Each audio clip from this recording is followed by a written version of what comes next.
There once lived a man who resided inside a game instead of reality. He was known as Hardcore Leveling Warrior.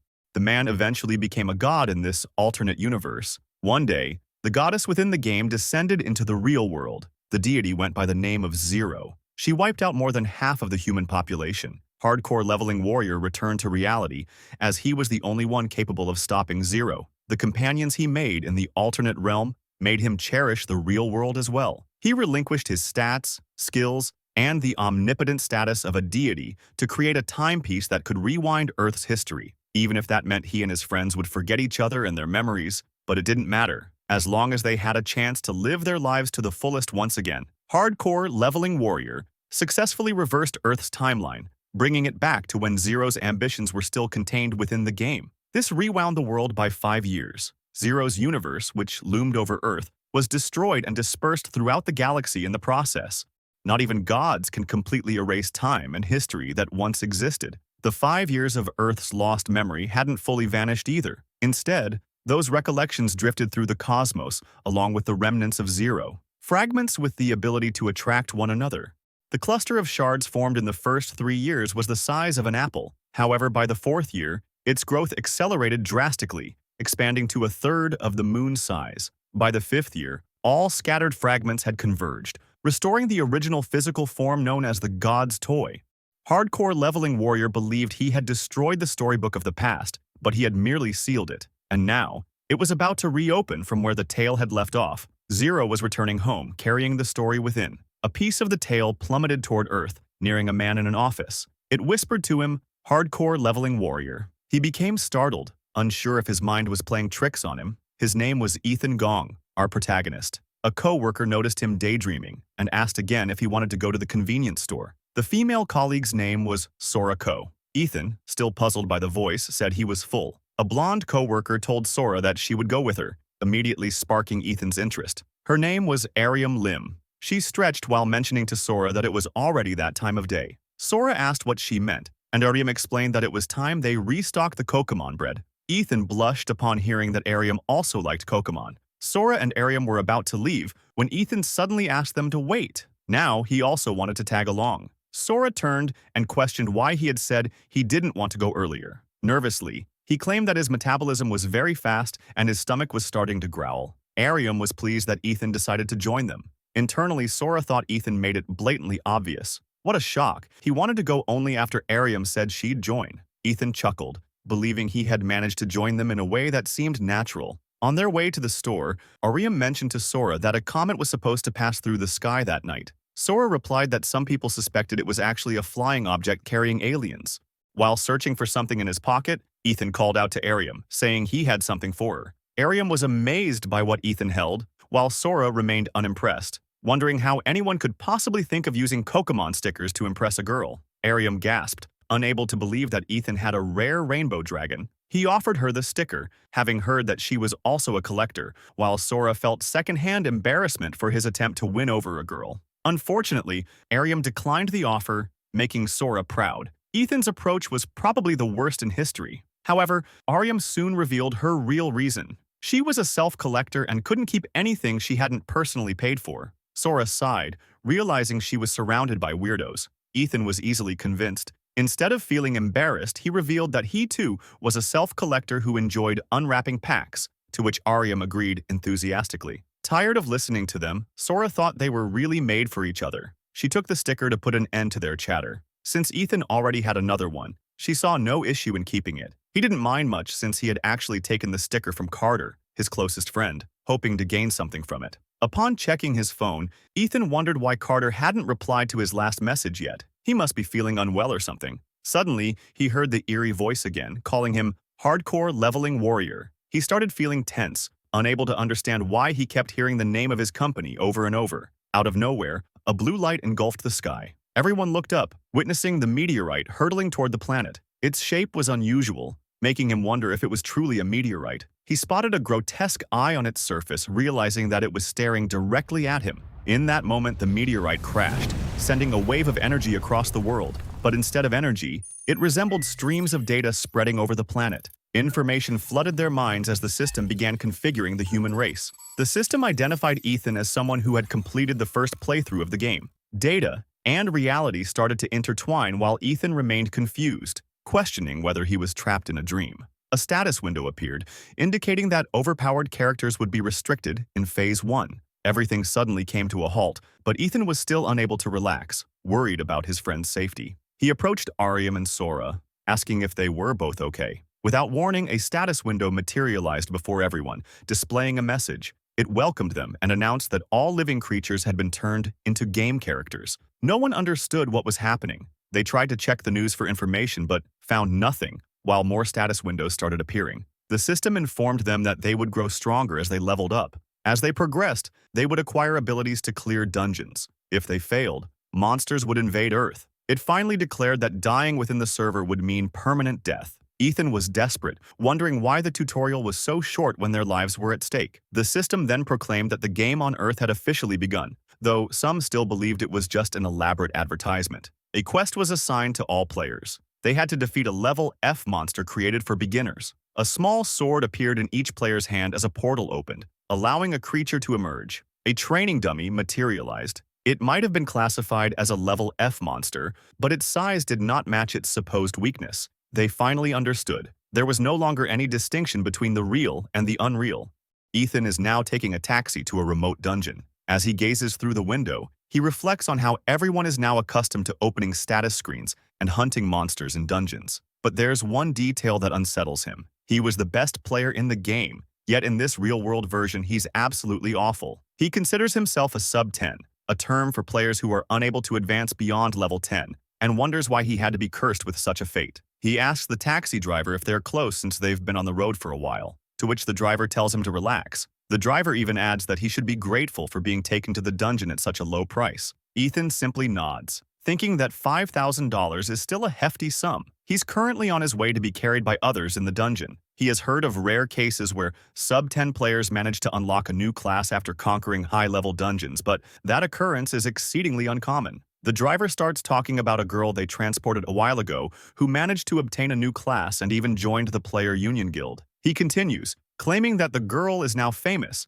and that the dungeon his company operates has something special. If Ethan gets a cool class, he will owe the driver a dinner. Ethan agrees, but internally, he's furious about the amount of money he had to spend just to get carried. The taxi finally arrives at a zone where a muscular guy wielding a sword and a girl are waiting for him. Suddenly, the buffed guy starts yelling at Ethan for arriving late, despite it not being his fault. That guy is Hwatong Kim, a level 54 swordsman, and the girl is Soo-young Jo, a level 47 healer. Soo-young tells Ethan to ignore Hwatong. Despite his rough demeanor, he's a reliable guy. Ethan thinks otherwise, getting a bad feeling about him. He finally heads toward the portal as Hwatong keeps yelling. Upon entering, a lizard man rushes to attack Ethan. He freezes in fear, wondering what kind of tank Hwatong is, allowing monsters to reach the back lines. Out of nowhere, the buffed guy slashes the creature. He tells Ethan to pay more attention to his surroundings since they've just cleared the first floor. However, Hwatong turns and demands Ethan pay for additional services,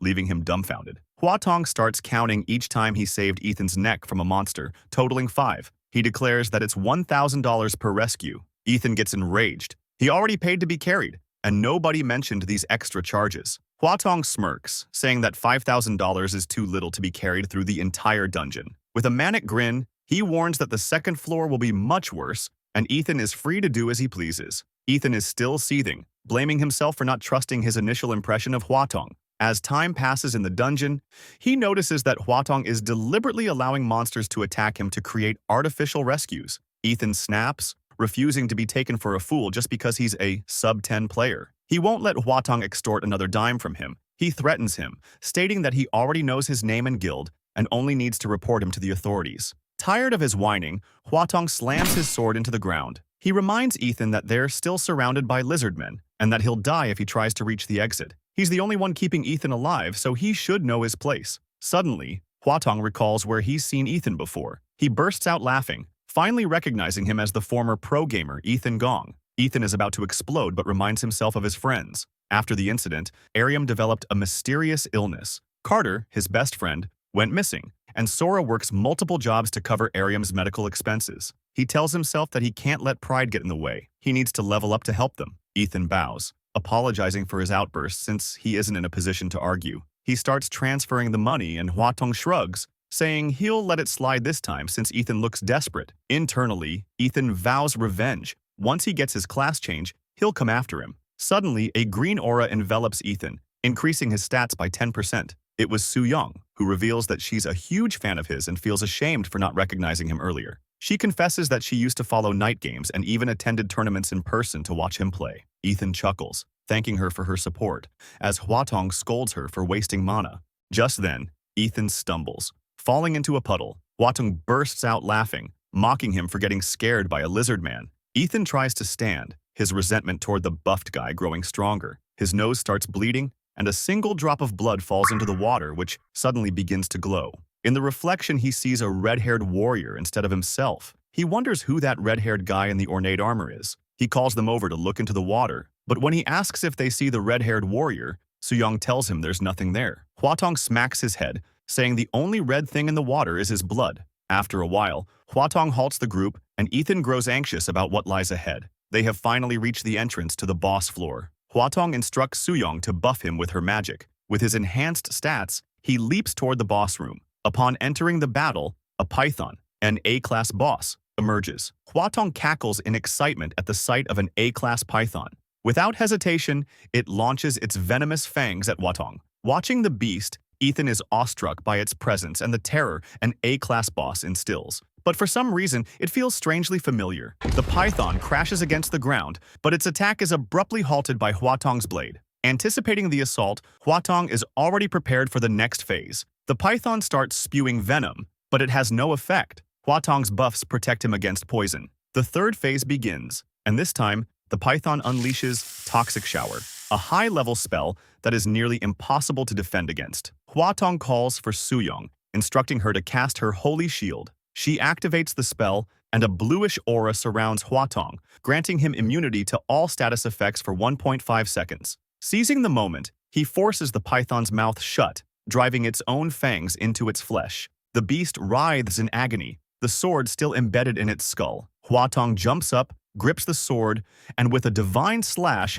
cleaves the python in two, concluding the battle. The toxic corpse lies motionless as Hwatong scoffs, calling it a piece of cake. He declares his job finished, but Ethan questions if he's sure about that since a status screen should have appeared after defeating the boss. He checks his class, but to his shock, there's no change. He yells in frustration, wondering why he failed to unlock a new class again. There must be a hidden boss or something, otherwise the pop-up message would have appeared. Hwatong dismisses his claim, shoving Ethan aside as he prepares to leave. Ethan shouts at him, reminding him that he was supposed to carry him until the dungeon was fully cleared. Hwatong laughs, telling him to blame his bad luck. Ethan lunges at him, trying to stop him until he unlocks his class change. As they argue, no one notices the python's corpse beginning to shift and transform. Hwatong finally breaks free from Ethan's grip, but Ethan refuses to back down. He won't stop until he gets his class change, pushing Hwatong to his breaking point. Suddenly, a Crimson System message emerges, announcing that the 10,000th dungeon boss has been vanquished. The hidden objective of defeating 10,000 bosses has been accomplished, and Phase 1 is now complete. Soo-young doesn't comprehend what the message signifies and looks alarmed since she has never encountered a system screen in red. The system window shifts, signaling that Phase 2 has commenced, and now Earth is set to hard difficulty. Out of nowhere, Ethan shouts, unable to believe what he is witnessing. The red system message alters once again, stating that the level A python has transformed into a level SS zombie dragon. A grotesque entity emerges, bearing no resemblance to the serpent it once was. The system designates it as the Vengeful Carcass, a creature devoid of intellect, driven solely by its relentless desire for vengeance. Hwatong and Soo-young are in shock, while Ethan remarks that this must be the dungeon's true boss. Hwatong urges Soo-young to enhance him again, suspecting that a double S-ranked boss appearing in a B-tier dungeon must be an error. The abomination prepares to strike with its claws. Hwatong braces himself, convinced he can deflect the blow. However, upon impact, he is hurled like a ragdoll and crashes violently against a wall. Soo-young rushes toward him, asking if he's all right. She's ready to heal him, but Hwatong stands abruptly, screaming that he doesn't want to die, then dashes toward the exit. Ethan commands him to stay since the beast is still standing, but Hwatong continues shrieking, desperate to escape. Ethan grabs him, trying to restrain him, but Hwatong retaliates with a punch. Breaking free, he bolts at full speed, smashing through the walls of the boss chamber, unintentionally triggering a rockfall that seals the exit. Wounded, a grin forms on his face for having escaped, while Soo-young collapses to the ground. She's paralyzed, tears streaming down her face, unwilling to perish like this. The monster lunges again, but Ethan snatches Soo-young before it can strike and reassures her that survival is possible as long as they stay sharp. While fleeing, Soo-young questions what two people could possibly do against such a menace, but Ethan insists he has devised a plan. They must exploit the beast's own might against it, and she must utilize her magic since her healing abilities are highly effective against the undead. The monster raises its claws, ready for another onslaught. They continue running, but the incoming strike seems too fast. Abruptly, a voice instructs Ethan to take cover behind a pillar to his right. They narrowly evade the attack. Ethan is astonished that the peculiar voice just saved their lives. But before they can catch their breath, the beast lunges again with its fangs. Ethan desperately pleads for the voice's guidance once more. The red warrior Ethan glimpsed in the puddle manifests again, advising that now is the perfect moment to unleash holy light upon the creature. Ethan relays the command to Soo-young, who casts the spell, forming a radiant cross imbued with pure energy that instantly scorches the undead's eyes. Following the voice's instructions, they rush toward the blocked exit, only to realize the barricade is thicker than they had anticipated. Ethan warns Soo-young to prepare, as the blinding effect will soon fade, and he seeks further guidance from the voice. The voice informs him that in 10 seconds, he must hide behind a pillar while Soo-young remains in her current position. The monster will inevitably target the healer, dealing a fatal blow, but in doing so, it will create a small opening for Ethan to escape. The voice solemnly adds that this is the only way for him to survive. Ethan is shaken, and Soo-young notices, asking if everything is all right. He merely responds by asking if she trusts him. She smiles faintly, saying that as long as they work together, she feels capable of accomplishing anything. The monster charges again, and Ethan directs her to run toward the wall and remain pressed against it until he gives the signal. He knows this is their sole chance to escape together. After all, Ethan isn't the type to simply choose between the options he's given. He instructs her to cast Holy Shield on the pillar directly in front of her. The structure becomes enveloped in shimmering green scales. The beast would have easily demolished it, but thanks to the spell, the pillar is now a weapon that pierces straight through the monster's skull. Soo-young beams with joy, but Ethan reminds her that their ordeal isn't over yet. They still haven't escaped the dungeon. The creature convulses in agony, thrashing violently against the walls and floor. The force of its rampage opens a passage near the exit. A glimmer of hope finally appears before them, but then a massive boulder plummets from the ceiling. Ethan reacts instantly, shoving Soo-young out of harm's way. She screams his name, frantically searching for him amidst the debris. With his last ounce of strength, Ethan urges her to run. She dashes toward him, still unable to process that half of Ethan's body has been crushed beneath the rubble.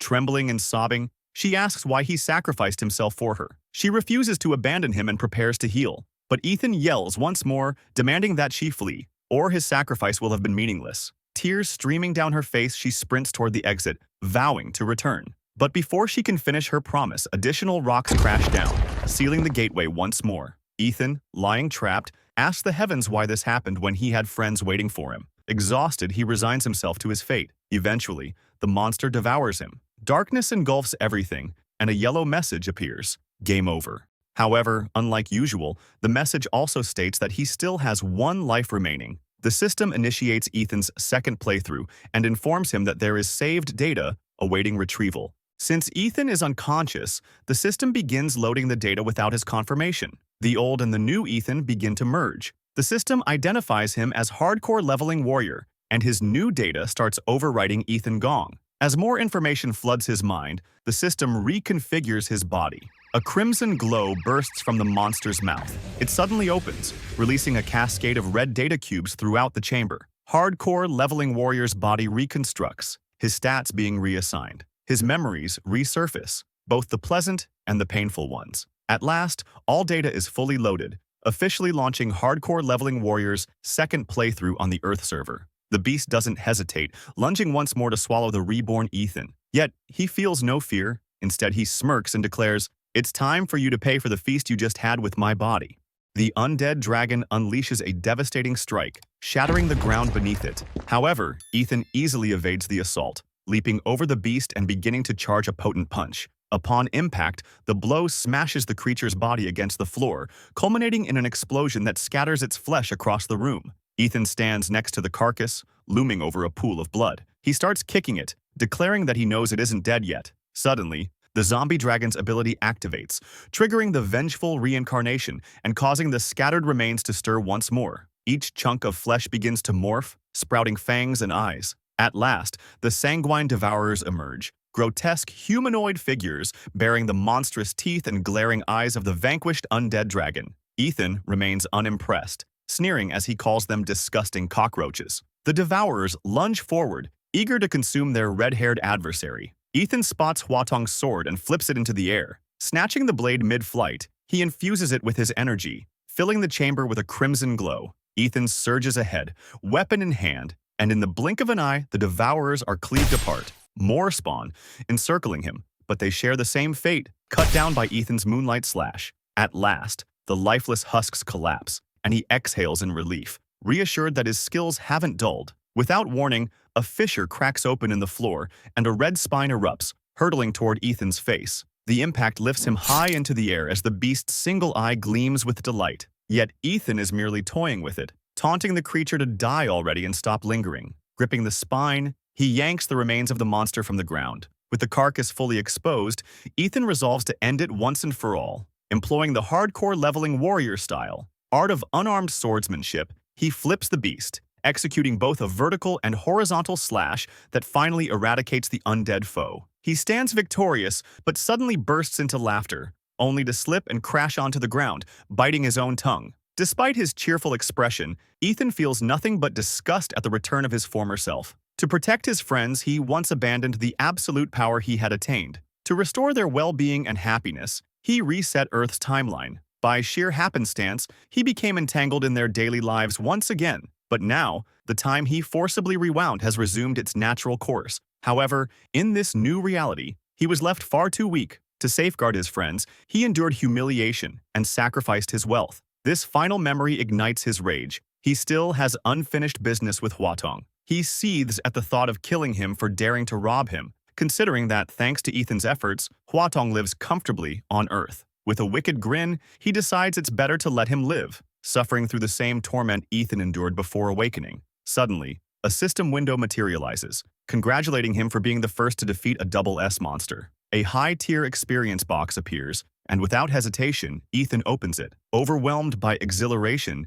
he eagerly cries out for his sweet XP. Azure comets of energy surge into his body as a euphoric grin spreads across his face, reveling in the ecstasy of leveling up. In an instant, his rank skyrockets from level 10 to level 40. Another window emerges, revealing that he has accumulated so many points from his previous playthrough that he can no longer be classified within any tier. As a result, the system unlocks all classes, allowing him to choose whichever he desires with no prerequisites. Elated, he contemplates which path to take in this new playthrough.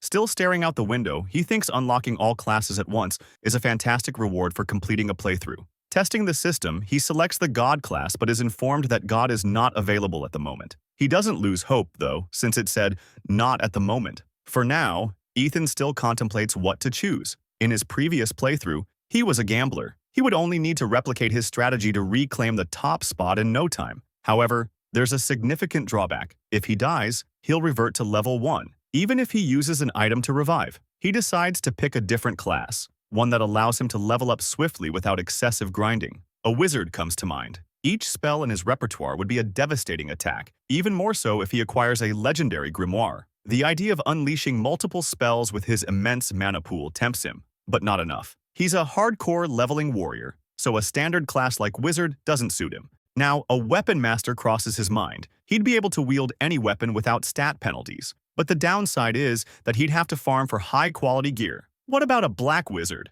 All defeated enemies would become his loyal minions, turning him into a one-man army. Ethan remains undecided. The pressure of choosing the right path from the start feels even harder than the boss he just defeated. He starts simulating a playthrough with over 300 classes, spending way too much time until he ends up naming nonsensical ones. The system grows impatient and informs Ethan that the class selection has expired. All classes are locked again, leaving Ethan in shock as he begs the system to restore them, even promising to choose one in 3 seconds. Suddenly, another pop-up window appears, informing him that he just discovered an Easter egg. Since he didn't pick a class, the system assigns him a hidden unique one, making Ethan grin awkwardly as he tries to convince himself that he got lucky. The word jobless appears as his new class, Desperately, he asks if the system is serious, begging for a switch to gambler, but the system refuses. To shut him up, it reveals that being jobless comes with a unique perk that might be incredibly useful. Ethan is in disbelief upon reading it, considering it an overpowered ability. But we aren't shown what it is yet.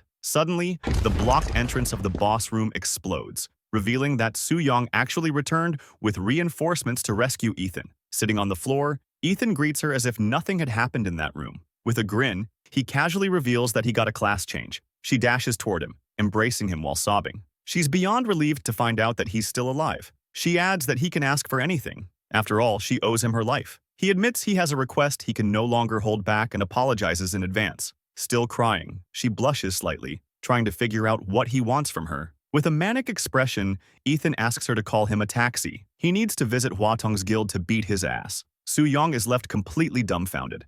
We are transported to Seoul, to the Yom Guild HQ.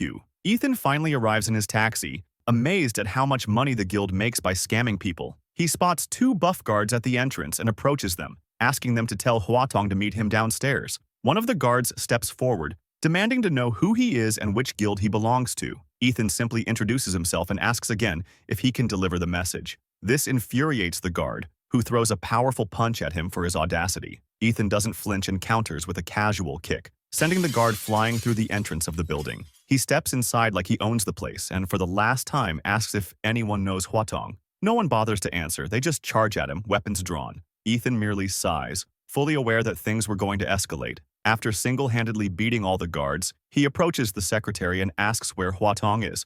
Sweating bullets, the girl stammers that he's in a meeting with the guildmaster at the top floor. The elevator doors open, revealing yet another wave of guards, and with no other choice, Ethan ends up dealing with them as well. At the guildmaster's office, the phone rings. The secretary informs the master that someone is demanding to see him. Yumtong Kim, a level 70 elementalist and guildmaster of Yum Guild, is currently in a meeting with Hwatong, who turns out to be his younger brother. Yumtong insists that a triple S boss appearing in a D-rated dungeon is impossible. Suddenly, Ethan slams the door open, startling Hwatong, who doesn't recognize him at first. Ethan reminds him that he was the client he abandoned in the dungeon. Hwatong is dumbfounded. He can't believe this is the same moron he scammed for $5,000. He starts sweating, unable to process that Ethan not only survived, but also defeated the double S boss. Ethan confirms it with a murderous glare, declaring that he came back from hell just to take his life. Yumtong rises from his seat, telling Ethan to mind his manners. He doesn't care about the past, but he won't tolerate Ethan disrespecting his younger brother. Ignoring him completely, Ethan whacks Hwatong's head, squishing him like an accordion while questioning why he wasn't raised properly. Ethan wasn't even aware of his own strength, slightly horrified at how uglier Hwatong just became. Yumtong, now furious, unleashes a powerful fireball, causing the floor to explode beneath them. He activates his Flame Emperor armor and swears to burn Ethan from head to toe. Ethan, unfazed, mumbles that Yumtong should just give his money back if he doesn't want to end up like his brother. Yumtong prepares his boom boom ball, ready to incinerate Ethan's face. However, before he can launch it, Ethan whacks him too, blaming him for global warming. Just like that, the Flame Emperor armor shatters. Not even $1 million set of armor could withstand Ethan's strike. Even in defeat, Yumtong threatens Ethan, warning that the player union will come after him. Stepping on his head, Ethan reminds him that he doesn't care. Instead, he asks for the password to the safe he noticed in the corner. Yumtong refuses, but instead of forcing him, Ethan casually approaches the safe. He comments that he would have only taken half if Yumtong had cooperated. With a single motion, Ethan rips the safe door off, sending metal fragments flying. Yumtong watches in horror, unable to believe that someone could physically destroy a titanium alloy safe. Struggling to stand, he begs Ethan not to take the money, warning that others will come after him.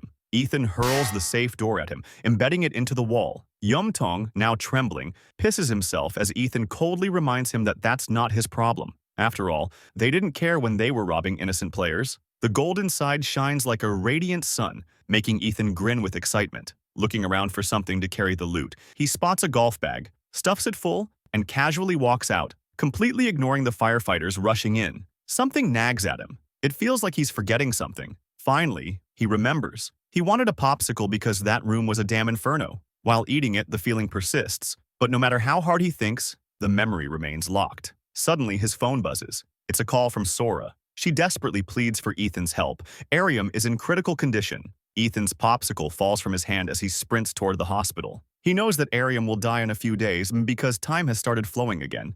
We are taken to the Giga Medical Center in Seoul. The physician overseeing Ariam is bewildered. He cannot comprehend how someone with those symptoms is still breathing. Even though in this new world, a healing spell surpasses modern medicine, he refuses to surrender and instructs the nurses to transfer her to an operating room. Sora sobs in the background, pleading for Ariam to keep fighting and not abandon her. Her vital signs begin to deteriorate, becoming more erratic by the second. Suddenly, Ethan bursts into the room, shattering the window where Ariam was being kept. The doctor and nurses yell at him, demanding to know who he is and why he entered the hospital in such a manner. Ethan simply states that he is her guardian, while the doctor continues shouting, exasperated that they are running out of time and he is only worsening the situation. Ethan remains silent. On his way there, he had been contemplating Ariam's predicament and concluded that she wasn't ill. In truth, she was vanishing due to a temporal paradox. Sora steps into the room, catching Ethan's attention. She has also undergone a transformation, but she is even more surprised by Ethan's altered appearance.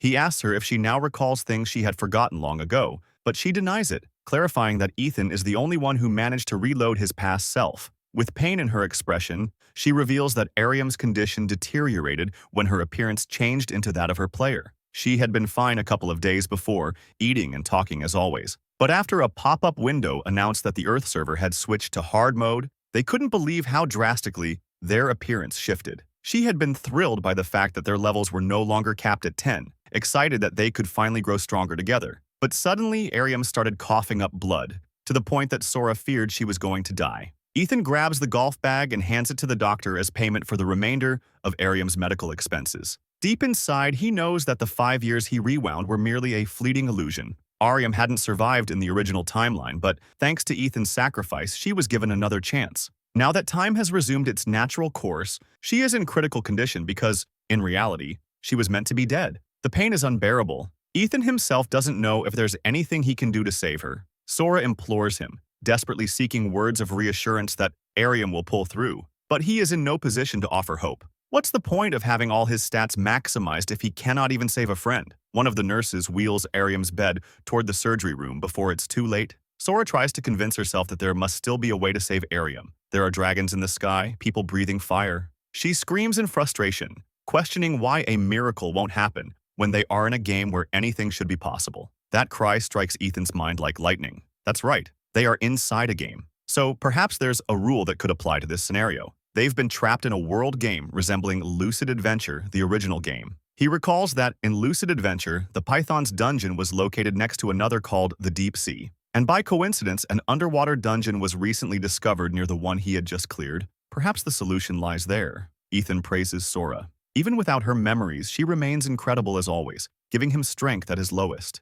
He vows to save Ariam, assuring Sora not to worry. He will return soon.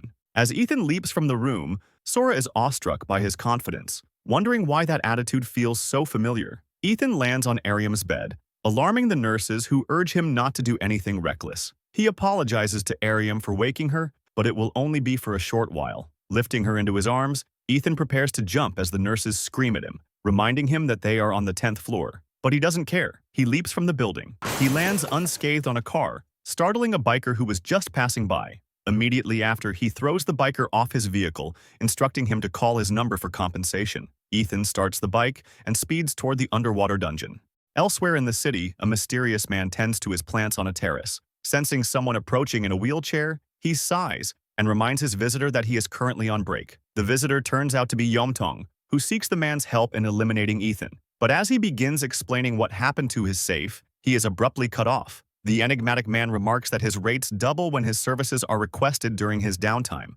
It is revealed that they are inside one of the Taeguk Guild's buildings. Yomtong attempts to negotiate, but a single glance from the man silences him, prompting an immediate apology for his disrespectful tone. Just then, the man receives a call. On the other end, his subordinates report complications at the entrance of the underwater dungeon. They have all been left battered on the beach, all 30 of them. They describe how a random man carrying a woman forced his way through the portal. Standing before the entrance of the double S-rank dungeon, one of the workers remarks how odd it was that the intruder had compelled every healer to channel their energy into the woman, exhausting them completely. Yet they still couldn't heal her. They describe him as a red-haired man in his 30s. Upon hearing this, Yomtong immediately confirms that it must be the same person who humiliated him. This piques the mysterious man's interest, and he decides to summon one of his top operatives, Creed. Yumtong is left in shock, unable to believe that Taguk, the enigmatic figure before him, has such deep ties with the player union. Taguk provides Creed with the target's details, a red-haired man located in the underwater dungeon off the coast of Incheon.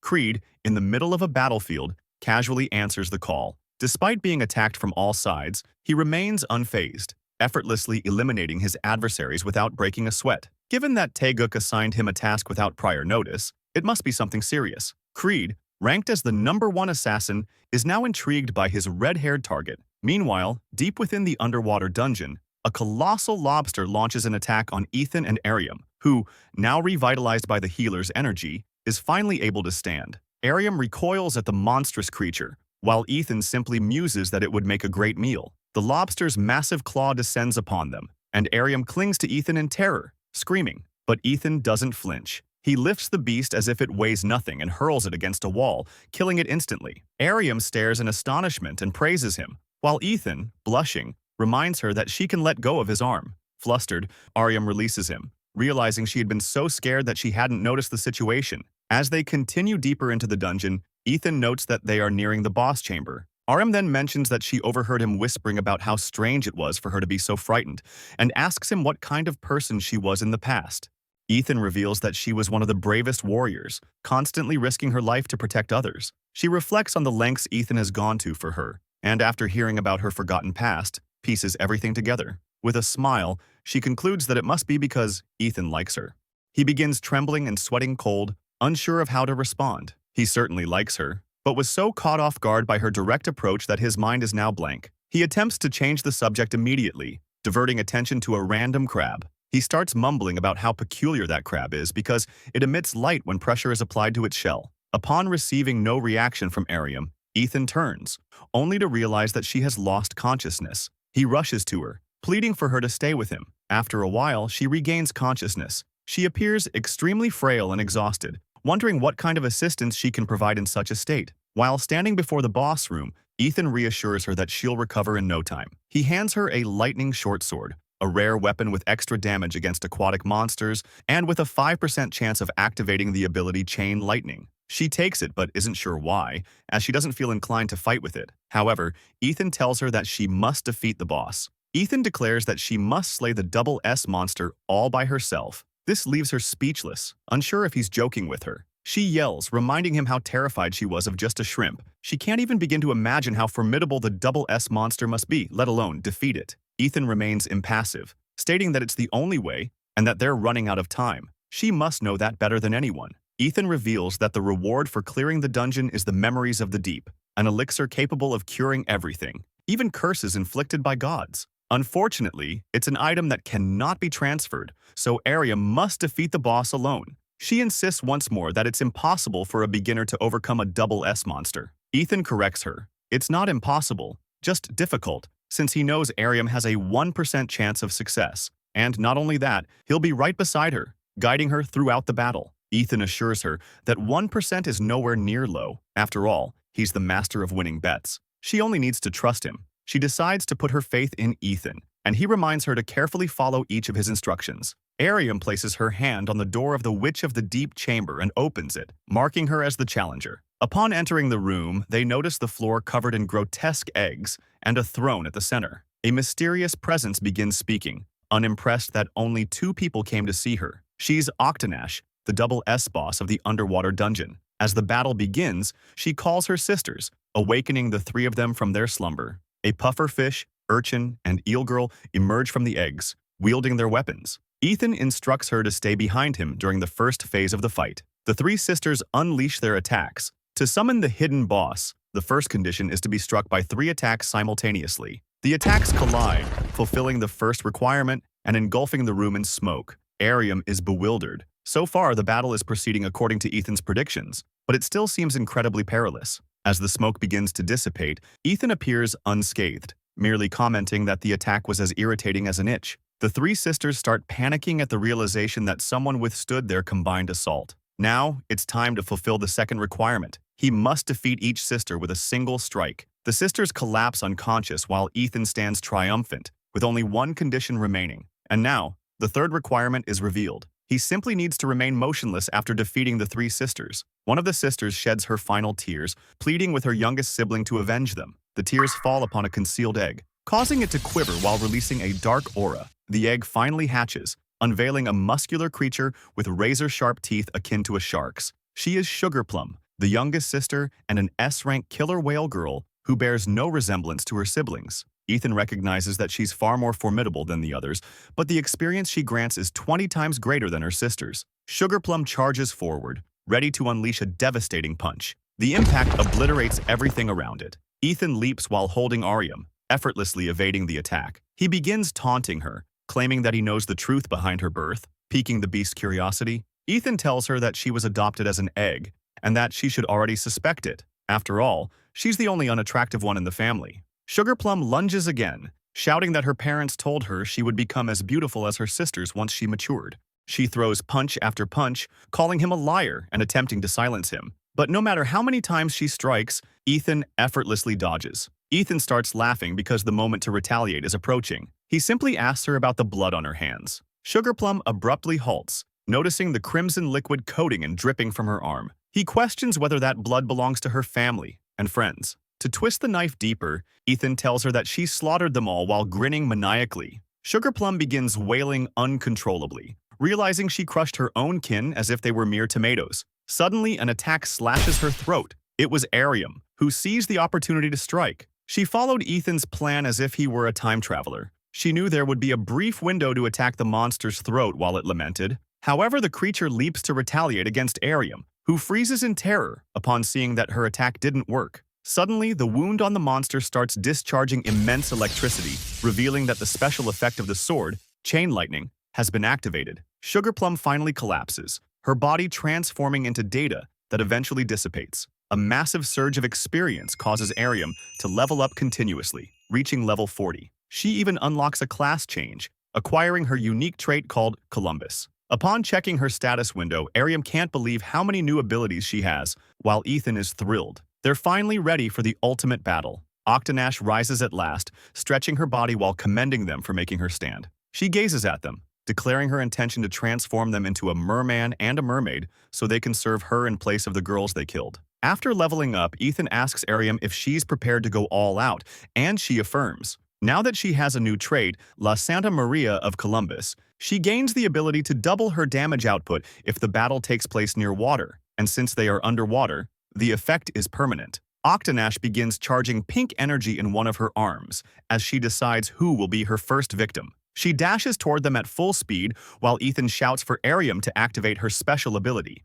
She's ready, but she still doesn't know exactly how to use her skills. This becomes problematic as Octonash's attack is about to strike Ethan. With no buttons to press, she concentrates deeply on the ability she wants to trigger. For a moment, it seems to work, but then a window appears, indicating that there was an error. She failed to activate the ability. In an instant, Octonash pierces through Ethan's body, making him spit blood as Ariam wonders why, unlike in the game, she failed to use a newly acquired skill.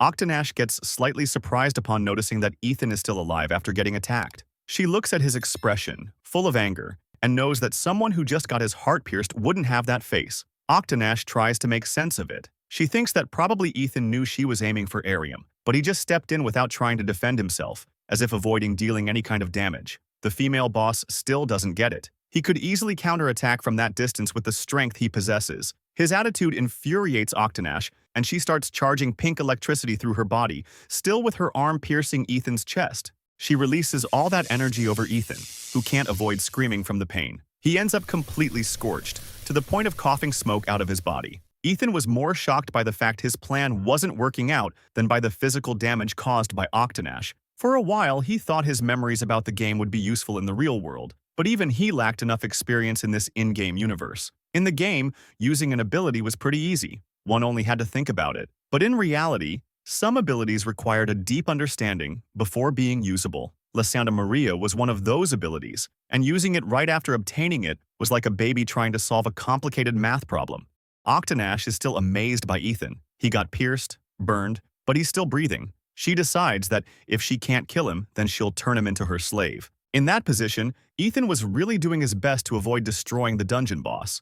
Even if Ariam managed to deal most of the damage and Ethan only 1 point of damage to the boss, the requirement for the secret reward would be unfulfilled, and they would lose the opportunity to get Ariam cured. Ethan knew from the beginning that restraining would be incredibly hard, and now the only thing on his mind is that he wants to make takoyaki out of the dungeon boss. Ariam watches the scene from afar, seeing all the pain Ethan is enduring. Fear overtakes her. She has no idea how she would be able to defeat such a monster. Even if she knew how to activate her skills at will, she is unsure if she could slay a powerful creature by herself. Octonash commends Ethan for his resilience, and that's why she's so eager to turn him into one of her servants. The dungeon boss starts summoning a small replica of herself, creating a little octopus with translucent skin. She drops it over Ethan's face in order for it to enter his brain as a parasite. Octonash reveals that the little octopus will start secreting mana inside his brain to mind control him. She even adds that the monsters he fought before were actually mermaids affected by the same kind of parasite.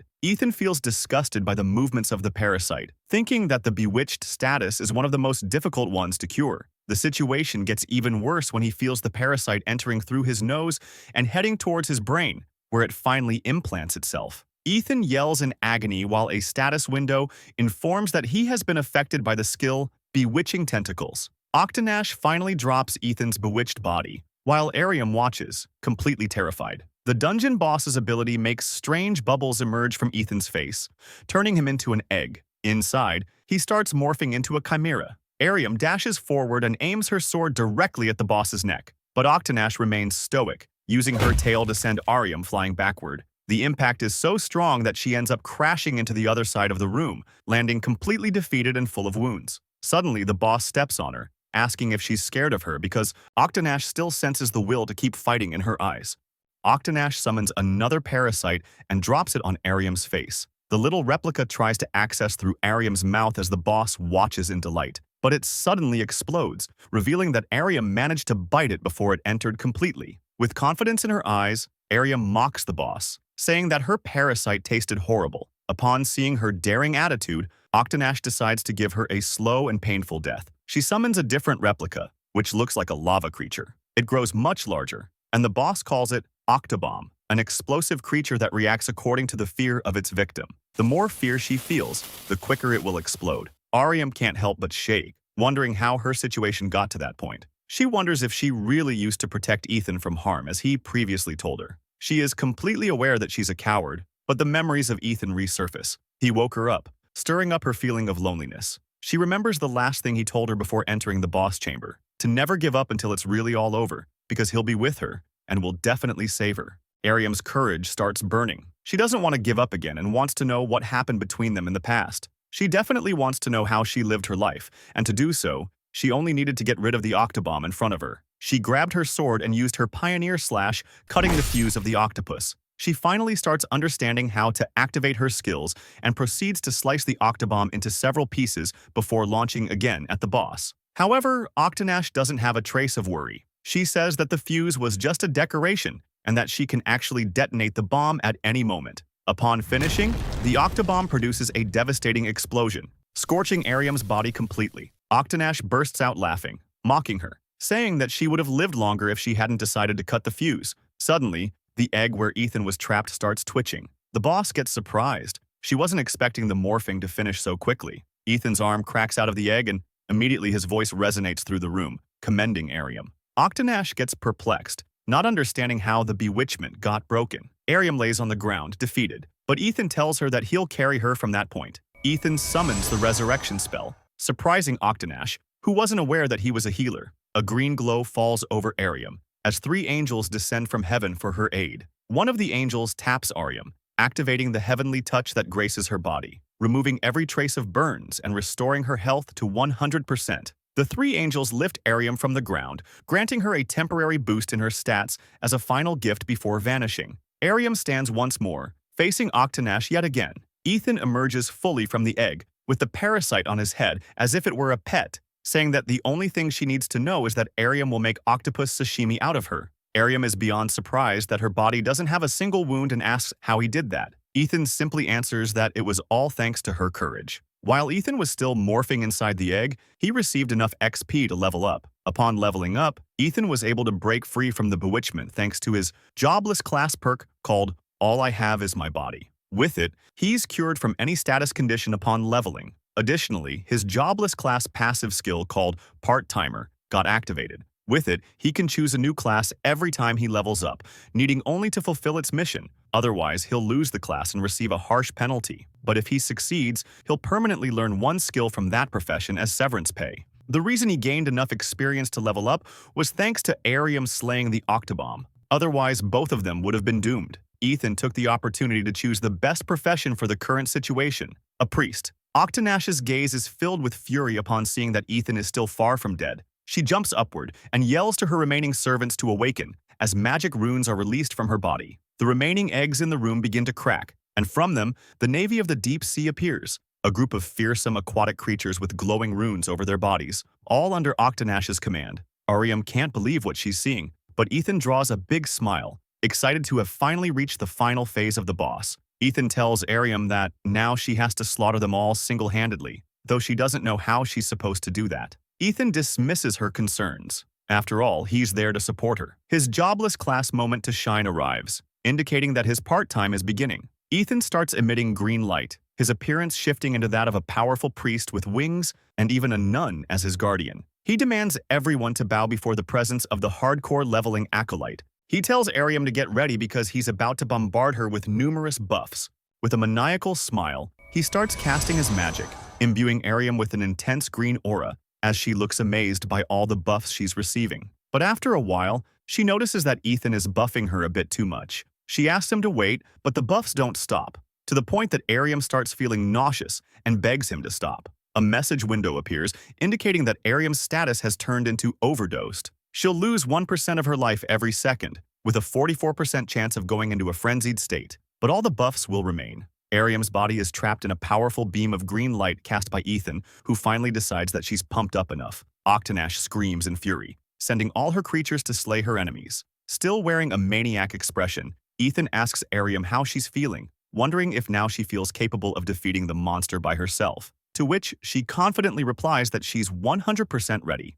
The army of sea monsters approaches Arium at full speed. The Navy of the Deep Sea was an attack that looked like calamity falling upon a single target. Creatures like Nessie, the Kraken, and Moby Dick were already considered elite bosses, but thanks to Octonash's Queen trait, she possessed the ability to command any monster with a lower level than hers. However, forming such a formidable army had a cost. She had to offer 9 of her 18 legs. She had stored vitality and mana in each of them, so casting this ultimate spell took a massive toll on her body. But her army was so powerful that she managed to annihilate her father, the king of the oceans, along with his palace. Comparing that scenario to just 2 mere humans might seem excessive, but deep inside, Octonash felt that Ethan was far more than met the eye. She still didn't understand why Ethan wasn't attacking her directly, but this gave her hope to actually win, and she decided to focus on Arium since apparently Ethan had no other way to harm her. Even if Arium was completely buffed, Octonash believed she was still an inexperienced fighter, unable to fully wield all that power. A giant eel opened its fangs to devour Arium,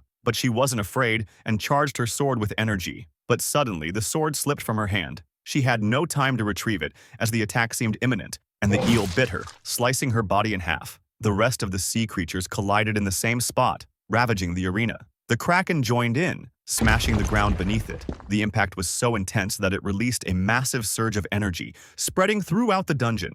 Outside, the people Ethan had assaulted noticed the portal to the dungeon acting erratically. A light shone from the portal, blinding them. They screamed that they had to report a dungeon break in progress. The portal started cracking, and the system announced that the damage inside the dungeon had reached its limit. It was collapsing. The portal exploded, revealing that the haven of the Witch of the Deep had been completely destroyed, and that Octonash had appeared on Earth, accompanied by one of her beasts. Octonash didn't know where she was, but she quickly realized she was in another realm. She looked completely drained, wondering about the whereabouts of her 2 enemies. Everything remained silent, no other presence around. She rejoiced at not sensing them, assuming her army had utterly wiped them out. But at that moment, Ethan appeared beside her, mocking her. Octonash attacked with her claws, but Ethan dodged effortlessly. She lunged again, using the same attack that had pierced Ethan in the dungeon, but again, he easily evaded. He turned his head 180 degrees, telling her that none of her attacks would work now. His stats were maxed out. Green magic began emanating from his hand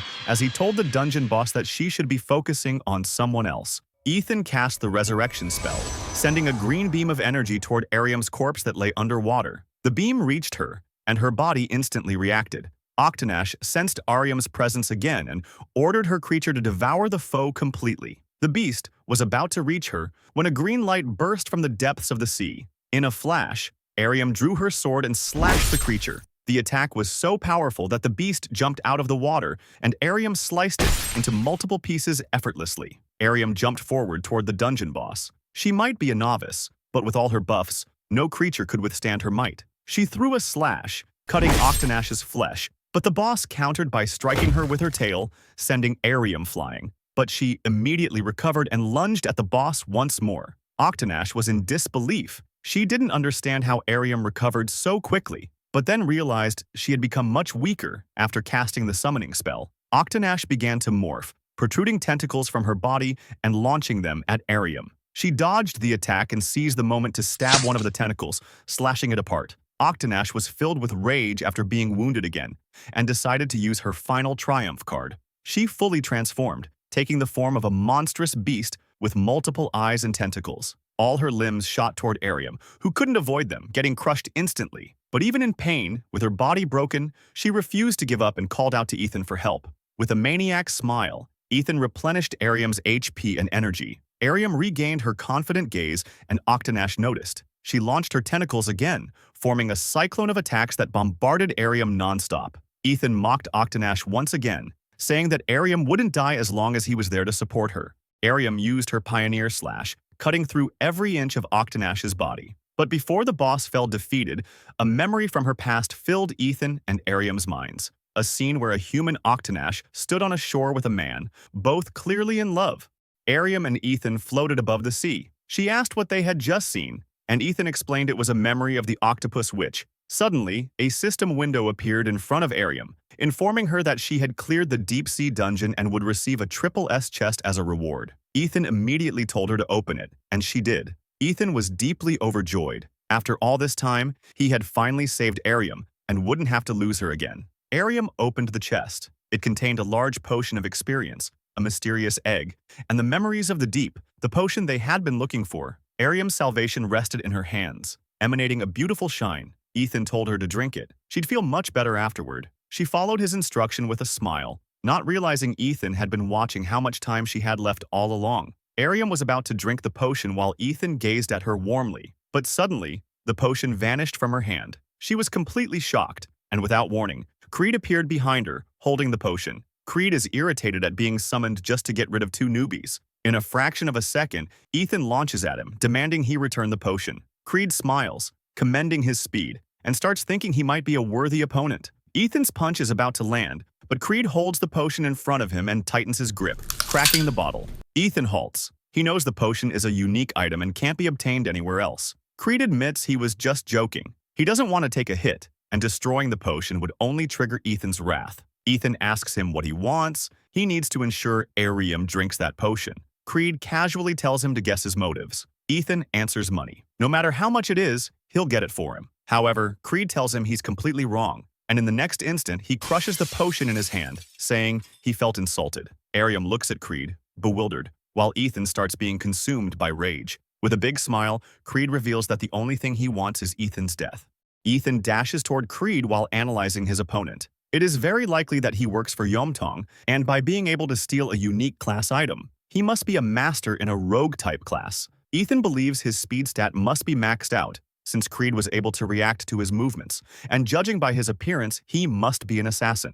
Ethan still has a chance to save Ariam. He only needs to sever Creed's hand, so they can use the little bit that is still dripping from it. Ethan's fist is about to land, but Creed tells him to wait, showing the unique item in perfect condition. He confesses he was just toying around, and what he cracked was a different potion of the same color. Creed adds that if Ethan is so desperate to recover the item, he should make a bet with him. But he immediately states that Ethan has no other choice. If he refuses, he'll crush the potion for real. Ariam begs Ethan not to accept. It clearly is a trap, but before she finishes her sentence, she starts coughing blood. Ethan has no other option. Ariam doesn't have much time left. Holding up the potion like a trophy, Creed asks if he accepts or not. Ethan agrees and immediately sets his terms. If he wins, the potion must be used on Ariam. Creed grins, thrilled by the answer. He asks if Ethan is fine with using official PvP rules. Ariam tries to stop him once more, mentioning that he has already done enough for her. However, Ethan tells her not to worry. He reminds her that everything will be alright while emanating a strange aura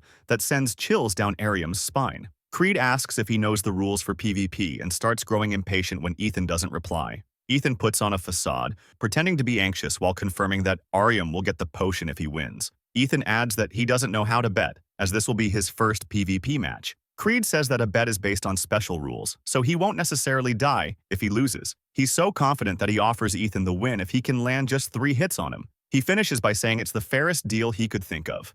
We go back to the past, when Creed was assigned a mission to eliminate someone known as H. The player union gave him the task, but he was completely overwhelmed by H. H was a mysterious figure who appeared out of nowhere and posed a real threat to the player union. He asked Creed who had sent him to kill him. He added that he would spare his life if he revealed his employer, even offering to pay him double the reward. Even in that situation, Creed laughed, saying he wasn't a broke man who turned his back on someone who hired him. Creed asked H to stop the humiliation and just kill him. H began casting green magic in his hand while saying that if he couldn't buy him with money, he could just offer something else. Suddenly, a system window appeared in front of Creed, presenting him with the option to acquire the bet trait. H asked if he'd prefer more power as compensation. He'd even have the chance to max out all his stats. H explained that the trait belonged to the gambler class, and with it, one could steal another player's stats during official PvPs. Creed called him a liar. There was no way anyone could max out all their abilities. He shouted that he had been sent there to kill him and wouldn't believe a word he said. H began walking away, telling him to take the trait as an advance payment. After all, he was making an investment in someone he saw potential in. In the end, it was up to Creed to accept it. But if he did, he should repay the favor by bringing him the head of his former employer.